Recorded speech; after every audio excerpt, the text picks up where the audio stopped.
Hello, everybody. This is Miss Ida. Good morning or good afternoon, depending on when are you opening your video for your first class. I hope everything is okay in your houses. Continue at home. Please don't go outside. Take care of yourself and take care of your families so everything can go on until we go back to school. For today's class, I would like to tell you that during this week, we're going to have a reunion on an application so we can meet and talk a little bit together. This application is called Zoom. I'm going to show you here is the application. During the week, I'm going to send you a link so you can connect and observe the reunion so we can talk and we solve any doubt that we have. Okay, I hope we can do it. I just wanted to show you this first before the class. Okay, to begin our class, I would like to tell you that we're going to work with the second conditional. Okay, our second conditional, it's the unit 10, level 4. Okay, for the second conditional, I would like to introduce you some concepts first. Second conditional, it's connected to wishes and imaginary situations. Okay, first of all, what is a wish? Think about it a little bit. What is a desire? And what is imagination? Check the picture. What do you see in the picture? It's a lamp, right? It's very easy. Okay, do you remember Aladdin, right? And the genius, right?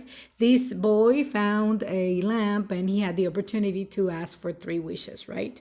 Okay, what are wishes and desires? Wishes and desires are things we need or things we want to have, right? And imagination is everything we can create with our mind. It has to be something, it might be real or not real, right? That we can create in our mind. Memories also, right? That's our imagination. For the first part, I would like you to have the complete understanding of these concepts. It's very easy. If you have any doubt, please search them on Google or find it out on your student book. We're going to begin this unit 10. Yes, it's called Wishes and Imaginary Situations on page 99, I believe. Okay, you can check it there. Continuing with the grammar of this unit, I'm going to show you the second conditional.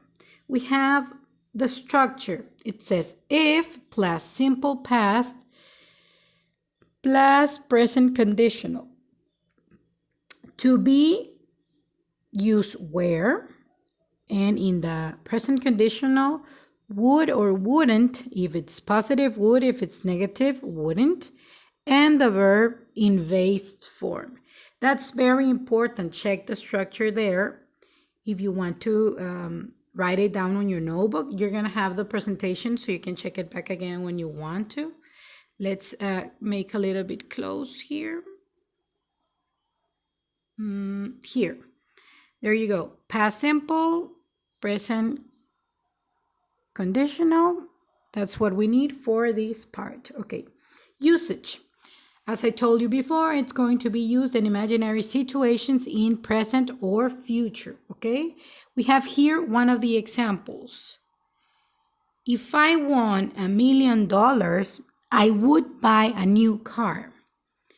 There is a situation if I won $1 million, right?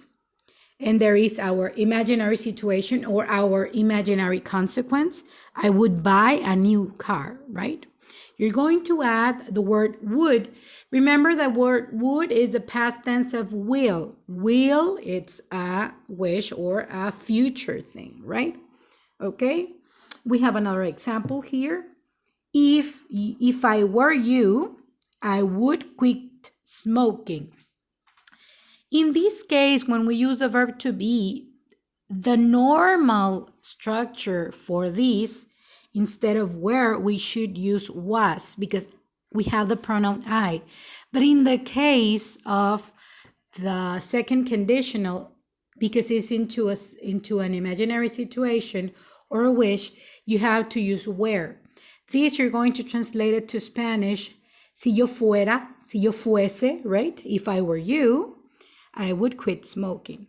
Next example, if I were the president, I would lower taxes, right? And the last example we have there, they would stay longer if they had more time.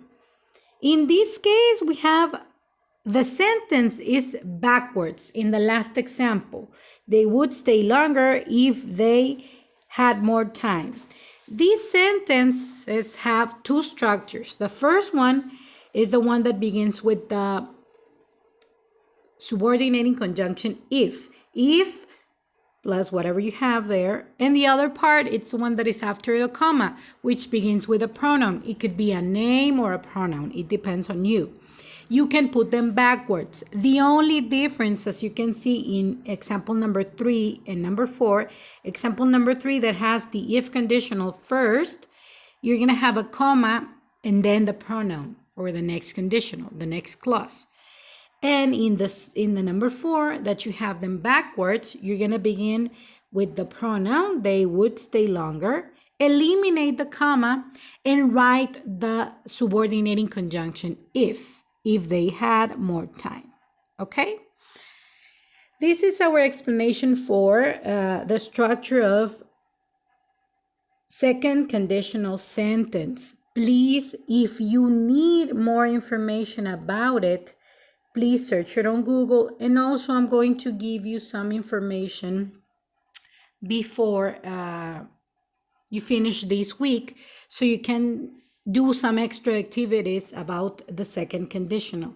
If you have any question, if you have more doubts, please send me an email so I can send you your doubts so we can check it together, and I can send you some extra activities if you need it, or do another video if you need it, okay? I hope you understood the structure. This is what you're gonna need for your first activities. Thank you, and continue checking your email. Please stay safe. Don't go outside. Anything you need, let me know by email. You know my email. It's gonna be posted on the Padlet. Have a nice day. Love you, Miss Ida.